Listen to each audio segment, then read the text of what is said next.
On the night Babylon fell, its prince was throwing a party. Belshazzar, son of the king, co-regent of the greatest empire in the ancient world, had invited 1,000 guests into the royal palace. They were feasting. They were drinking from golden cups that had been looted from the Temple of Jerusalem. They were making toasts to their gods, Bel, Nabu, gods of gold and silver and bronze. Outside the walls, a Persian army was camped. But inside, nobody seemed particularly worried. These were the walls of Babylon, 85 feet thick, bronze gates, the Euphrates River running through the middle. No army in history had ever taken this city by force. And then something appeared on the wall. Not a shadow, not a trick of the torchlight. A hand, just a disembodied hand, glowing, writing words in fire on the plaster of the palace wall. The music stopped. The guests went silent. Belshazzar, according to the account in the book of Daniel, went pale, his knees knocking together, his legs giving way beneath him.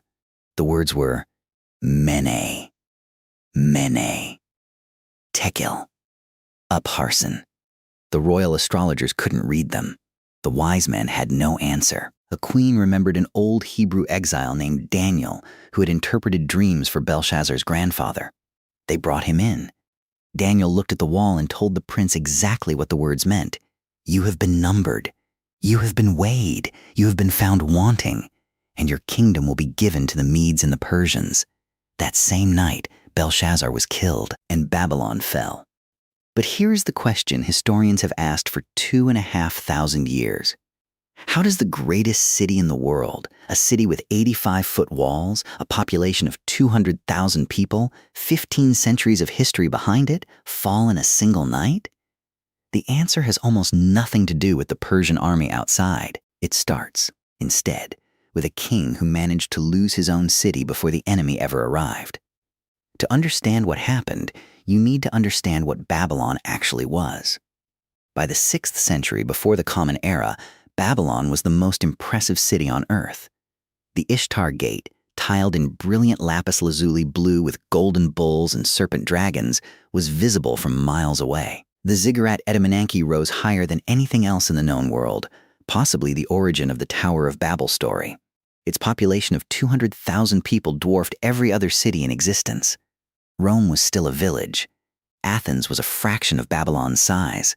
The walls were a wonder of engineering, 85 feet thick at the base, wide enough to race 4 chariots side by side on top. The city had an inner wall and an outer wall, a moat, and the Euphrates River running directly through the middle, controlled by massive bronze water gates that could be raised or lowered. Military engineers of the ancient world looked at Babylon and concluded the same thing. This city cannot be taken by force. You would need to starve it into submission over years, and even then, the city's agricultural land inside the walls could sustain the population indefinitely. The empire this city anchored had been built by one of history's most famous kings. Nebuchadnezzar II, king from 605 to 562 before the Common Era, made Babylon the center of the world. He conquered Jerusalem twice. He destroyed the temple and exiled the Jewish population to Babylon. He defeated Egypt. He built the Hanging Gardens, one of the 7 wonders of the ancient world, though their exact location is still debated.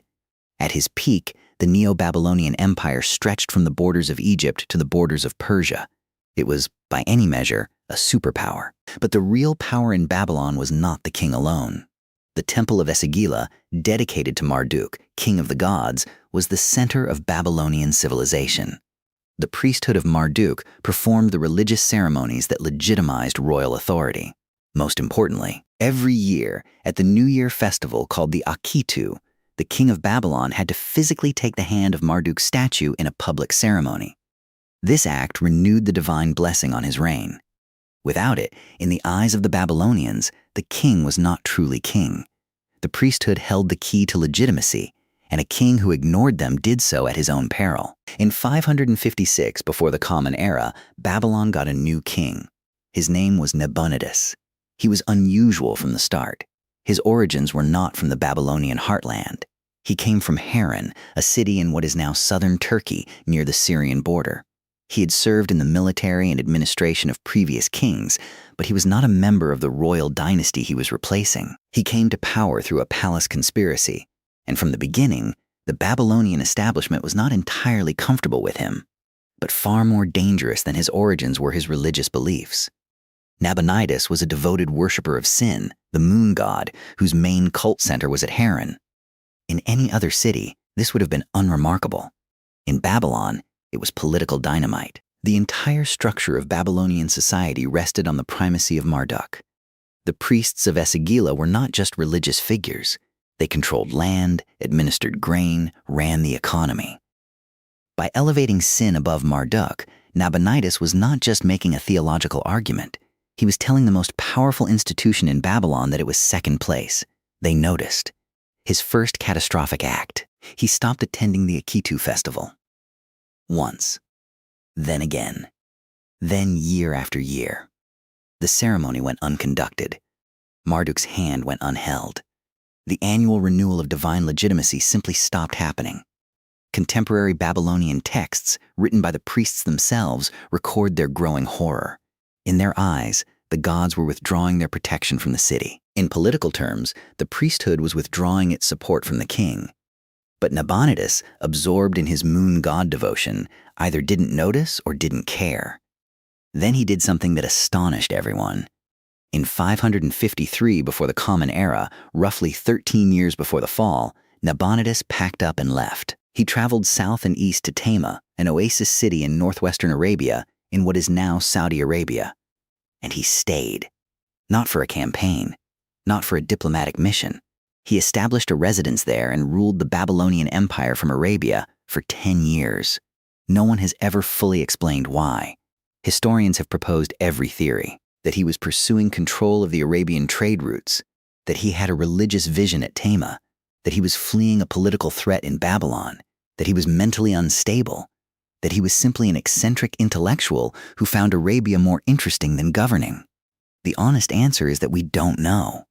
What we do know is the result. The king of the greatest empire in the world chose to be somewhere else for a decade, while his capital drifted, his priests grew hostile, and a new power was rising to the east. He left his son Belshazzar in charge. Belshazzar had authority in practical terms. He commanded the army. He administered the palace. But he could not perform the Akitu. He could not hold the hand of Marduk. He was a regent, not a king, a placeholder who could rule but could not legitimize. Year after year, the festival went unperformed. Year after year, the priests recorded their condemnation. By the time the Persian army appeared on the horizon, Babylon had been without a legitimate king in the religious and political sense that mattered for nearly a decade. While Nabonidus was in Arabia, a king in Persia was rewriting the rules of conquest. Cyrus II, later called the Great, came to power in 559 before the Common Era as ruler of the Achaemenid tribe, a small Persian people in what is now southwestern Iran. Within 20 years, he would build the largest empire the world had ever seen. But what made Cyrus extraordinary was not just his military skill, it was his political intelligence. His military record alone was staggering. He conquered the Medes in 550 before the Common Era, the dominant power of the Iranian plateau. He conquered Lydia in 547, capturing King Croesus, famously the richest man in the world, without destroying his kingdom. He swept across the entire Iranian plateau and into Central Asia. Every campaign was fast. Every victory was decisive. And after every conquest, he did something that no conqueror before him had consistently done. He left the defeated people largely intact. Cyrus understood something that most conquerors missed. You don't have to destroy a city to control it. If you arrive presenting yourself not as a conqueror, but as a liberator, restoring the temples the previous ruler neglected, honoring the gods the previous ruler offended, returning the freedoms the previous ruler took away, the people will often welcome you. He had done this in Media. He had done it in Lydia. And by 540 before the Common Era, as he prepared to turn his attention to Babylon, he already had allies inside the city's most powerful institution, the priesthood of Marduk, who despised Nabonidus and were quietly ready to endorse whoever removed him. The stage was perfectly set, and Cyrus knew it. The Babylonian Empire was administratively disorganized after years of absentee rule. Its military was demoralized. Its religious establishment was actively hostile to the sitting government. Its people had watched their king neglect the ceremonies that protected them. When Cyrus marched west toward the Euphrates, He was not walking into a battle. He was walking into a city that had already, in every sense that mattered, given up. The campaign was swift and brutal in its efficiency. In 539 before the Common Era, the Persian army crossed the Tigris River. Nabonidus had finally returned from Arabia, too late, with forces that were unprepared and undersupplied. The first major engagement came at Opis, a fortified city near what is now Baghdad. The battle was fierce, one of the few real fights of the entire campaign. The Persians won. Nabonidus fled. Then Sippar, the second city of the empire, surrendered without a fight. Just 2 weeks into the campaign, without a major siege, without prolonged combat, the Neo-Babylonian Empire's defensive network had essentially collapsed. Key cities were gone. The army was in retreat. And Nabonidus, the king who had spent 10 years in Arabia, was running from his own capital. The Persian general Gobryas moved his forces toward Babylon itself, October 12, 539 before the Common Era. The Persians reached the walls of Babylon. The walls were intact. The gates were closed. By every military calculation, what followed should have been a siege lasting months, possibly years. Babylon had supplies. It had walls no army could breach. The Persian army, however experienced, could not simply walk through 85 feet of mud brick. And yet, 16 days later, Babylon would be in Persian hands. Inside the city on that night, the feast. Belshazzar and 1,000 guests in the palace, drinking from the gold and silver vessels looted from Jerusalem, an act of deliberate religious provocation, or perhaps just drunken carelessness. Music. Offerings to the gods. The certainty of the walls. Whatever was happening outside, the city would hold. The city always held. Babylon had survived everything. It would survive this too. Outside, the Persians found the one weakness nobody could fully guard. Ancient accounts, Herodotus in particular, describe Cyrus's engineers diverting the Euphrates River upstream, using canals to lower the water level within the city. As the river dropped, the gap beneath the massive bronze water gates grew larger. When the water was shallow enough, Persian soldiers waded through, silently, at night, while the feast was underway. They were inside the walls before the garrison understood what was happening. The city fell before most of its residents knew there was a battle. Belshazzar was killed during or immediately after the feast, while the writing on the wall was still fresh. Nabonidus, who had fled Sippar, was captured shortly after and exiled, not executed, which itself tells you something about how Cyrus operated. The garrison, headless and demoralized, did not mount a serious resistance.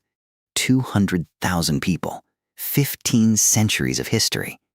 And it ended in one night, almost without a fight. 17 days after the fall, Cyrus the Great entered Babylon. He did not ride in on a war horse at the head of an army in battle formation. He walked. He went directly to the temple of Esagila.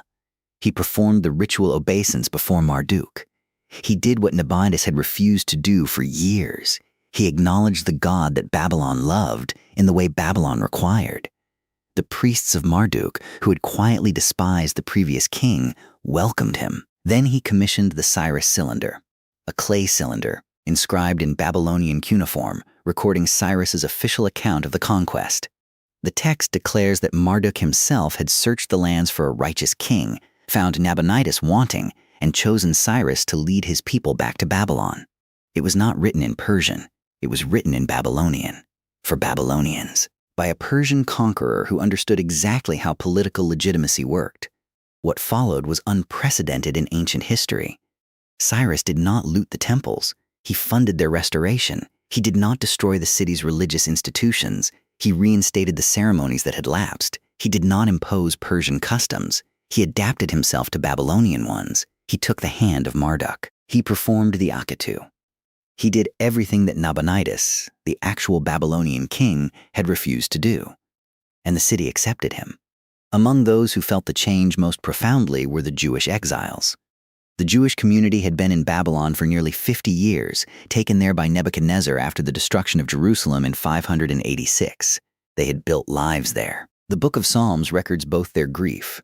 By the rivers of Babylon we sat down and wept, and their gradual accommodation to life in a foreign land. Cyrus issued a decree. They were free to go. They could return to Jerusalem. They could rebuild their temple. He would fund part of the reconstruction himself. In the Hebrew Bible, Cyrus became something extraordinary. He is the only non-Jewish ruler in the Hebrew Scriptures to be given the title Messiah, the Anointed One. Isaiah 45, almost certainly written before the Persian conquest, addresses Cyrus directly, predicting he will come and release the captives. Whether this represents genuine prophecy or later editorial interpretation, it tells you how deeply the Jewish tradition valued what Cyrus did. He freed an entire people and gave them back their homeland. The Cyrus Cylinder was discovered in 1879 during excavations in Babylon.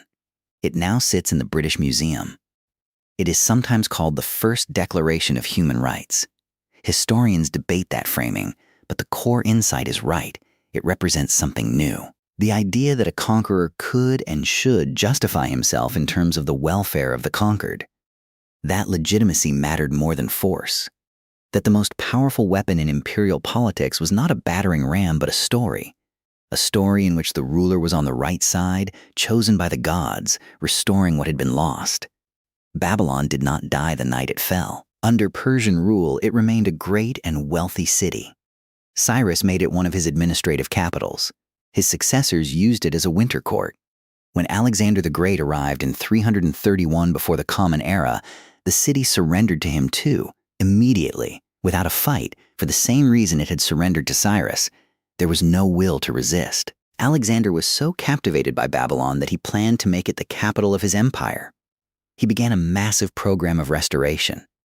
And then he died there in 323 before the Common Era at 32 years old in the palace of Nebuchadnezzar. The real decline came slowly, invisibly. Trade routes shifted east and west, bypassing Babylon. The Euphrates River began to change course, gradually, over centuries, moving away from the city that had been built around it. Without constant maintenance, the irrigation canals that fed the agricultural land around the city silted up and failed. The population drifted away. By the 1st century of the Common Era, Babylon was largely empty ruins. By the 7th century, it was desert. The greatest city in the ancient world had become one of the most desolate. But none of that was what killed Babylon in 539. What killed Babylon was not the Euphrates diversion, not the Persian army, not even Belshazzar's feast. What killed Babylon was a king who stopped attending a ceremony, who promoted the wrong god, who spent 10 years in Arabia when his city needed him. Nabonidus did not lose Babylon in a military defeat. He lost it in the empty temple, at the unconducted festival, in the years of absence that told the most powerful institution in the city, "I do not need your blessing." The writing on the wall, it turns out, had been there for years, not glowing on plaster in the palace, written into the political reality of the empire itself, in the Akitu festival that never happened, in the priests who stopped defending the king in their inscriptions and started writing their grievances instead, in the cities that surrendered to Persia without a battle because nobody believed the current government was worth dying for. By the time Belshazzar saw the fire on the wall, the verdict had already been delivered.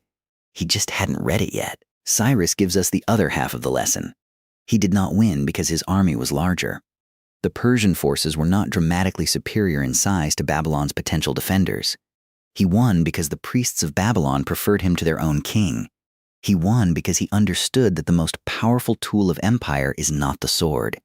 It is the story. You have to make the people on the other side of the wall believe you are on the right side of history, that you are restoring order, not destroying it, that the gods are with you, not against you. Cyrus did not conquer Babylon.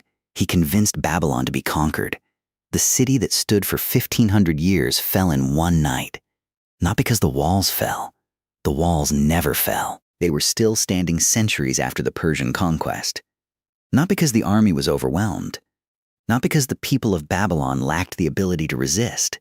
The city fell because the people behind the walls had stopped believing the walls were worth defending, because their king had told them, year after year, through his absence and his neglect and his misplaced devotion, that his priorities lay somewhere else.